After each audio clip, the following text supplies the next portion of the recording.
bienvenue sur cette chaîne, chers internautes. Alors, nous sommes contentes de vous recevoir de partout, là où vous nous suivez. Aujourd'hui, c'est une émission spéciale Masolo Banamboka. Je reçois les dignes fils du pays. Ils vont venir sur mon plateau et on va essayer de parler avec eux. C'est le secrétaire fédéral de l'INC Bangalore qui est M. Rodrigue Toumba. Il fait déjà son entrée sur ce plateau. Et à ma gauche, je reçois aussi le cadre de l'INC, M. Sam Mandumba. Alors, avec eux, nous allons échanger. Cette émission est bilingue.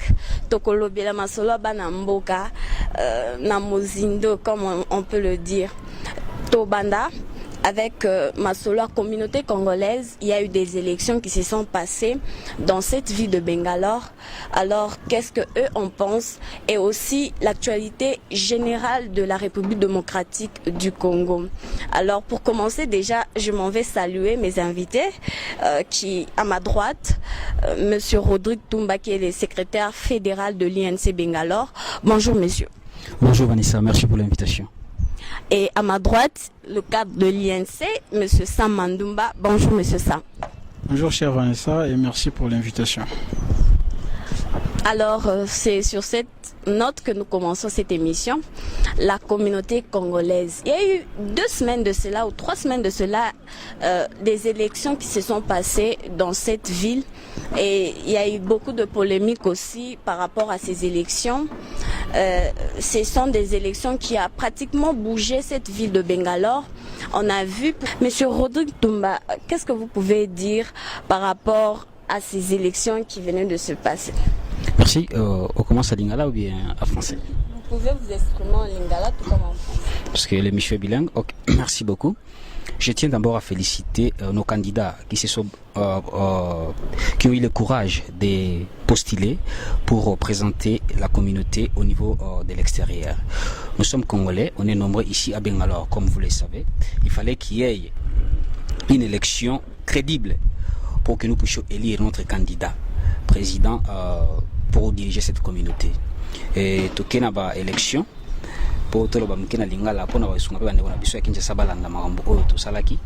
Élection qui bien nazo félicité makasi CEI commission électorale indépendante ya Bangalore oyo bami pesa ki corps et âme pour organiser ba élection ana malgré manque ya ba moyens financiers mais la kisibiso quand même qui bazaki na volonté communauté et kende liboso élection qui kitoko makasi.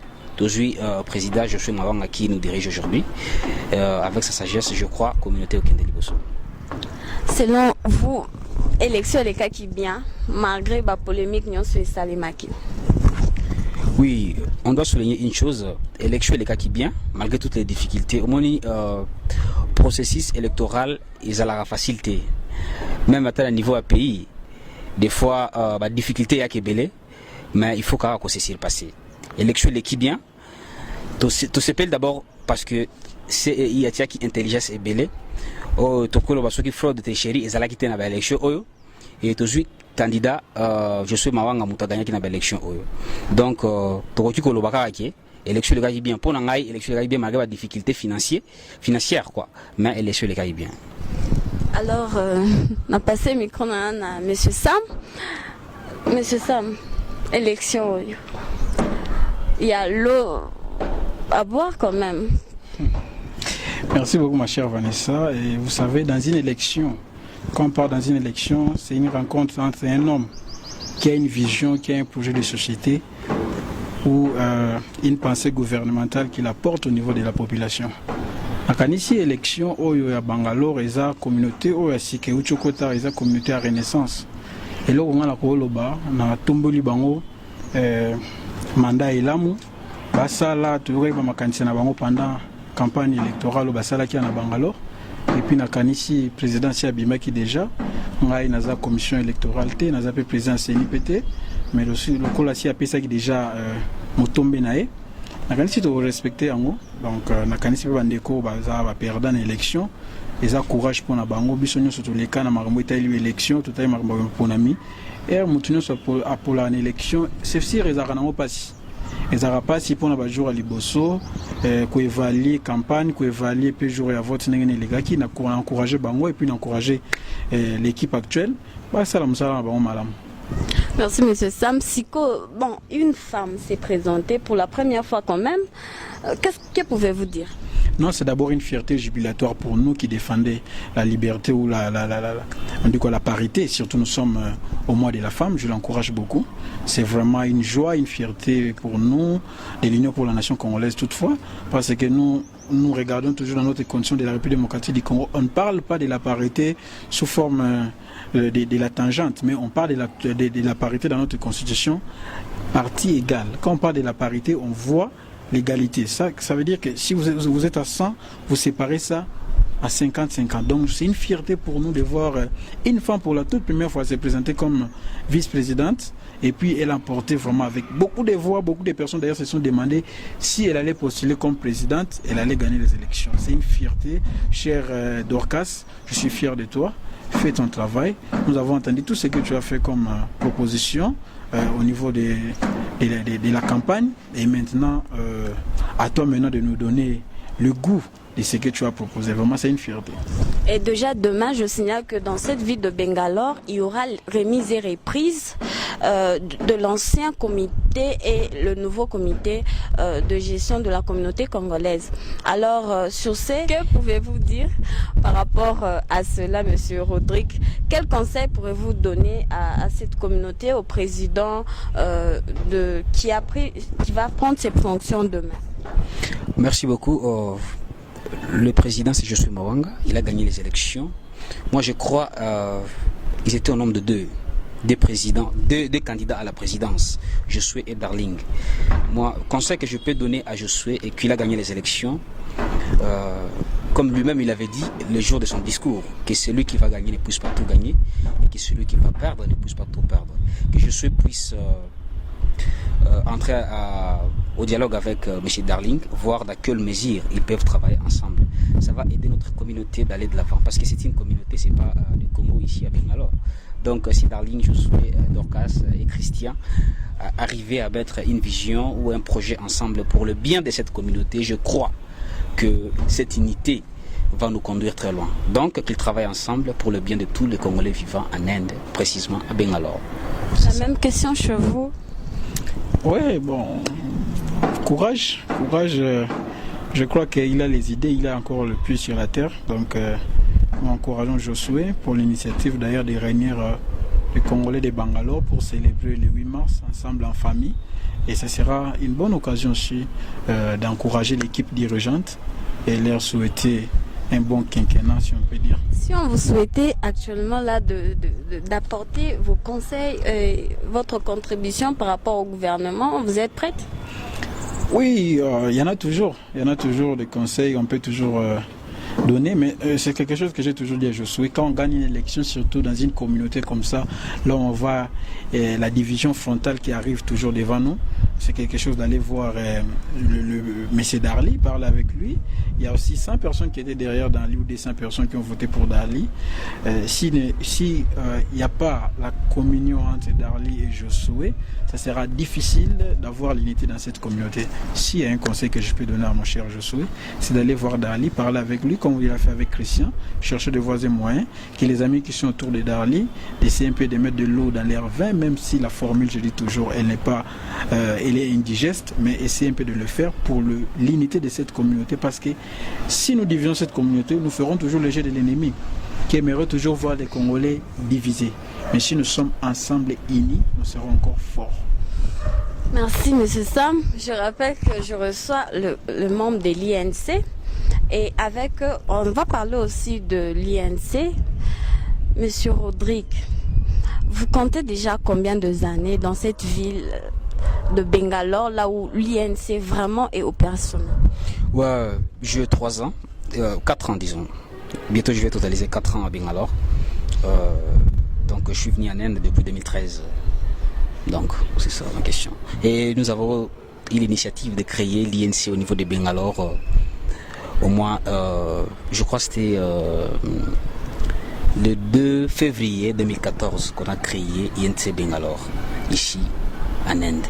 Donc nous sommes en train de nous battre pour promouvoir les valeurs ainsi qu'une bonne vision pour le changement et pour la modernisation de notre pays. Selon vous, pensez-vous atteindre les objectifs que vous vous êtes fixés? Bien sûr que oui, parce que je me souviens encore, lorsqu'on a créé l'INC au niveau de Bangalore ici, il n'y avait pas beaucoup de membres. Mais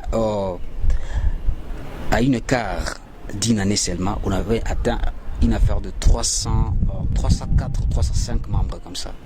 Et comme vous le savez très bien, ici en Inde, précisément à Bangalore, c'est une ville estudiantine, beaucoup des étudiants congolais qui viennent en Inde, ils viennent uniquement pour les études, ou les Congolais qui viennent en Inde.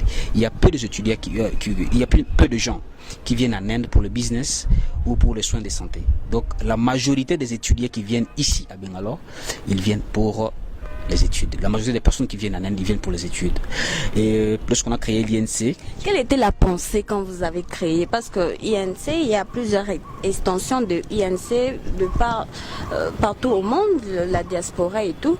Quelle était votre pensée alors que vous étiez en train de préparer, vous mettre en fonction par rapport à ça? Vous savez, en tant que jeunes, tous nous avons souci que le Congo puisse aller de l'avant, que nous puissions avoir un leadership différent pour relever le Congo. C'était ça d'abord les soucis. Je me souviens à cette époque-là, notre souhait était que les leaders de l'opposition qui aujourd'hui sont en train de lutter toujours pour les changements puissent amener un véritable changement dans notre pays une fois arrivé au pouvoir. Notre souhait était que le président Vital Kamerhe puisse devenir un jour président de la République, vit ses potentiels, vu son intelligence, vu sa vision, le projet qu'il a pour le pays, qu'il puisse devenir un président qui va changer et qui va faire asseoir un leadership différent dans notre pays. Je crois que dans notre pays, s'il y a élection en 2017 ou en 2018, que le président Vital Kamerhe est le candidat valable pour les élections futures et il est capable de relever les défis que notre pays fait face aujourd'hui. Merci, Monsieur Rodrigue. Masolo Mboka, il y a beaucoup de choses à dire par rapport au Congo. Dialogue 5, suite et Zanini. Jusque-là, depuis les 31, signé qui accord que les élections puissent se faire en 2017, que le rassemblement puisse présenter un premier ministre. Tilelo, il y a quand même un manque de volonté. On ne sait pas expliquer. Qu'est-ce qui ne va pas pour que Batia accord en application? Monsieur Sam. Merci beaucoup, chère Vanessa, pour la question. Je vais revenir un peu à la question que vous avez posée à mon ami Rodrigue.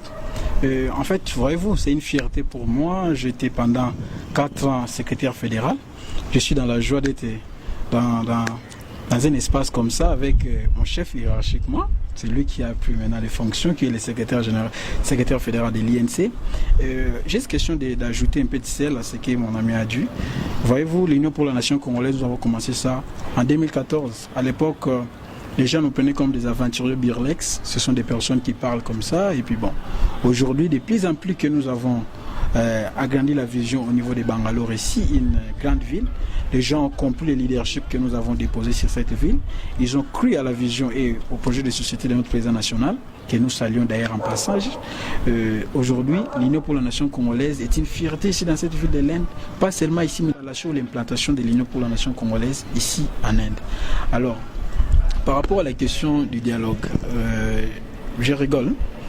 Je rigole pourquoi? Parce que vous savez, nous aussi de l'opposition, nous avons fait tas d'erreurs pour qu'on arrive là. Il faut le reconnaître. Il faut les reconnaître. Et on va tracer l'histoire pour que les internautes de l'Imanet TV et de Hop Magazine qui vont nous suivre, pour qu'ils puissent comprendre que l'opposition dans notre pays et la majorité présidentielle, nous avons commis tant des erreurs, de part et d'autre. Il ne faut pas nier ça.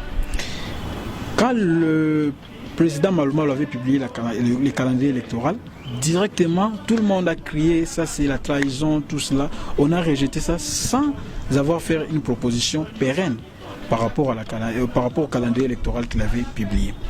La deuxième des choses, il est arrivé en 2015, l'opposition était unie. Moi, je ne comprends pas. Je n'ai jamais compris jusqu'à aujourd'hui. Pourquoi la dynamique de l'opposition était divisée juste pour créer l'histoire de Genval, le rassemblement. Donc, je ne sais pas qui est venu avec la part qu'on a fait à la dynamique de l'opposition pour qu'on arrive aujourd'hui. La dynamique était unie en 2015. On a organisé, moi j'étais à Kinshasa en 2015 au mois de janvier. Nous avons marché à l'arrêt pour dire non à la loi électorale, à l'assassin qui était à l'intérieur. On a dit non à l'ODIP, à l'ONIP, qui était un bidi de la majorité présidentielle pour faire passer les élections. Le professeur Loumanou, qui est un grand professeur d'université, qui avait fait cette proposition, qu'on puisse avoir l'ONIP d'identification. Il fut ministre de l'Intérieur. Il sait comment est-ce que les choses se passent avec l'enregistrement ou les recensements administratifs qu'ils ont eu à faire dans notre pays. Ça a pris beaucoup de temps. Alors, l'opposition était unie. La dynamique a fait tant d'actions au niveau de notre pays. Des villes mortes, ils ont organisé. C'était des réussites. Arrivé en 2016, au mois de juin, subitement, au mois de juin, et puis on voit directement, il y a l'initiative de Genval qui est revenue, on a créé les rassemblements. Nous, dans la dynamique de l'opposition, l'objectif était de voir le président de Kabila puisse partir le 19 décembre s'il n'organisait pas les élections. C'était ça l'objectif. Mais quand Genval est venu, notre aîné, notre Kouloutou, notre papa, notre Mandela, comme dit tant d'autres personnes, Etienne Tshisekedi a dit non, nous devons dialoguer parce que je veux de la paix dans mon pays. On a dit bon voilà, Vital Kamerhe a dit bon, c'est le Kouloutou qui a dit allons-y au dialogue, on accepte l'initiative du dialogue. Mais arrivé comme ça, on appelle encore pour le dialogue, subitement il change d'avis, il dit non, coach c'est un kabiliste, il ne peut pas aller à un dialogue pareil. Ça a créé la cacophonie inimaginable dans notre pays. Alors tout cela, il y a eu un dialogue de la Cité de l'Union africaine. On a maintenant un gouvernement, nos amis du rassemblement qui nous disaient vous êtes là-bas, Kamerhe c'est un traître, il a vendu la lite, Kamerhe a pris l'argent de Kabila, nous n'irons pas à un dialogue pareil, ça s'est donné des béquilles à M. Kabila. Bon, ils ont cité tout cela qu'ils ont dit de Kamerhe, mais aujourd'hui, ils ont dit quoi? Si Kabila ne respectait pas nos préalables, nous n'irons pas à un dialogue. Et subitement, on voit les négociations directes à la Cinco surgir, nos amis sont venus sans préalable. Entre-temps, le 17 septembre, ils ont appelé les gens à la rue. Monsieur Sam, comment vous pouvez dire que vos amis ne sont pas venus avec de préalables alors que tout ce qu'on a traité au dialogue, il y a des ajouts quand même? Madame Vanessa, vous savez que dans la ville de Kinshasa, il y a eu des banderoles, pas un dialogue sans Moïse Katumbi. Vous vous souvenez de ça? Mais il a fait preuve de maturité pour accepter à ce qu'on puisse traiter sans lui. Mais c'était la même, madame. Vous savez, l'erreur c'est où? L'erreur, si on devait partir au dialogue de l'Union africaine, je te dis en toute sincérité, moi je suis un politicien. La politique, c'est quand on dit la vérité.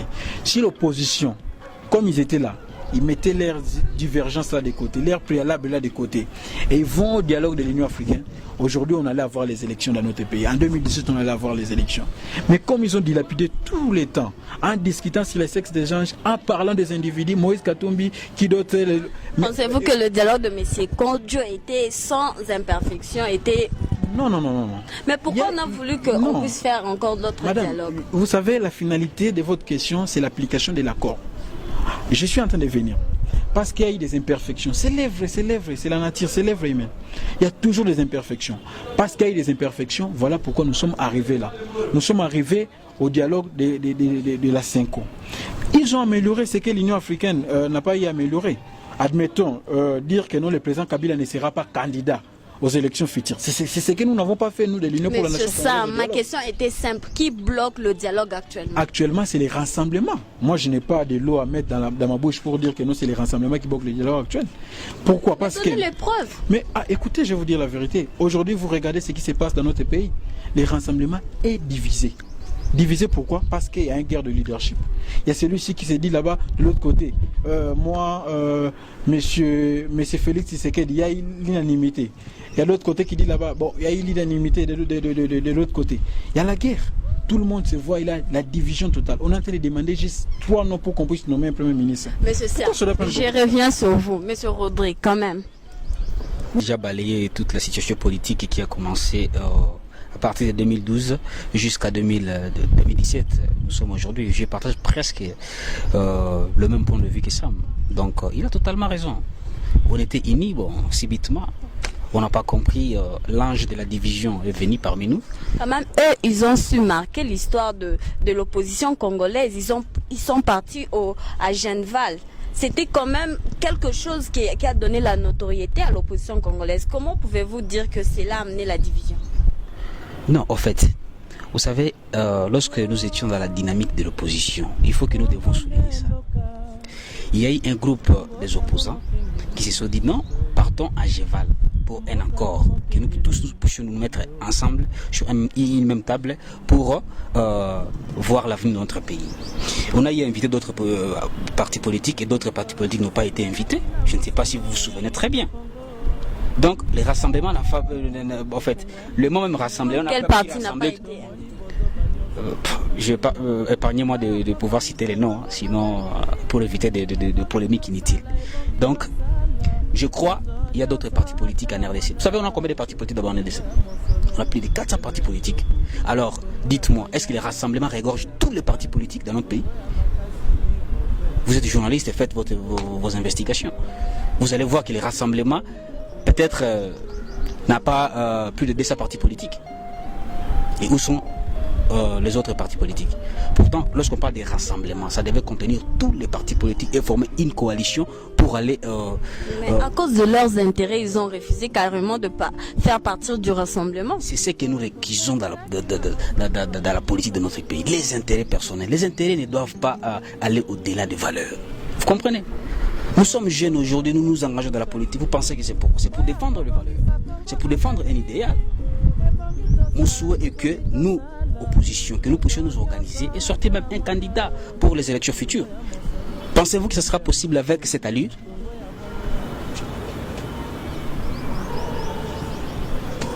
Qu'est-ce qui bloque le dialogue final? Ce qui bloque le dialogue, c'est simple. Que les rassemblements puissent donner les noms qu'on avait demandé au président Kabila. C'est lui-même qui va nommer le Premier ministre et voir dans quelle mesure nous allons baliser les chemins futurs. C'est simple. Je crois si les rassemblements arrivaient à introduire les noms tels demandés par la majorité présidentielle, ces problèmes seraient déjà décrispés depuis bien longtemps. Mais il est écrit clairement dans le dialogue que le Premier ministre est présenté par le rassemblement. Comment compliquez-vous cela? Quand il est présenté, ça ne signifie pas qu'il doit présenter 3 noms. Ce n'est pas... Il ne faut pas oublier une chose, il ne faut pas réduire les attributions du chef de l'État. Vous comprenez? Les rassemblements devaient présenter les noms, mais c'est les chefs d'État qui nomment le Premier ministre. Si le chef d'État a demandé 3 noms, c'est simple.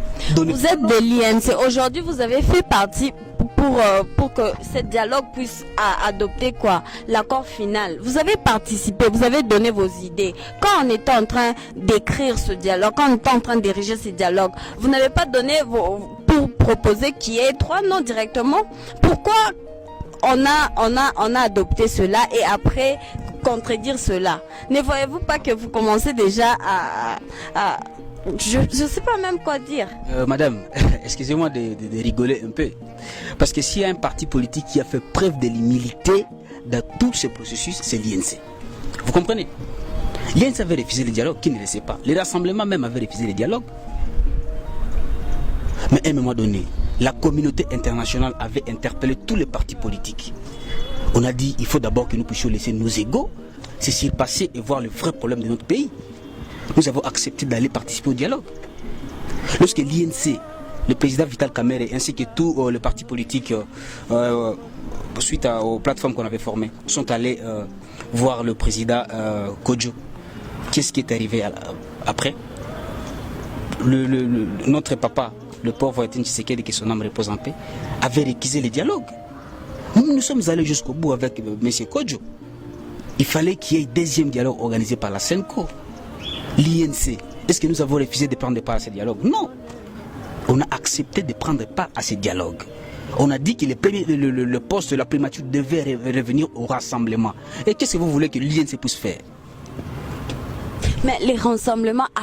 L'INC n'est pas membre du rassemblement. Il a choisi clairement. Il a choisi clairement, mais on a dit le poste du Premier ministre puisse revenir au rassemblement. Mais cela complique les... On est au mois de mars. Quand est-ce qu'il y aura élection? Vous avez besoin que Vital Kamerhe puisse dire au rassemblement, allez, donnez tel nom. C'est lui qui sera Premier ministre. Les rassemblements ne peuvent pas donner des choses qui ne sont pas dans l'accord. Laissez-moi vous aider.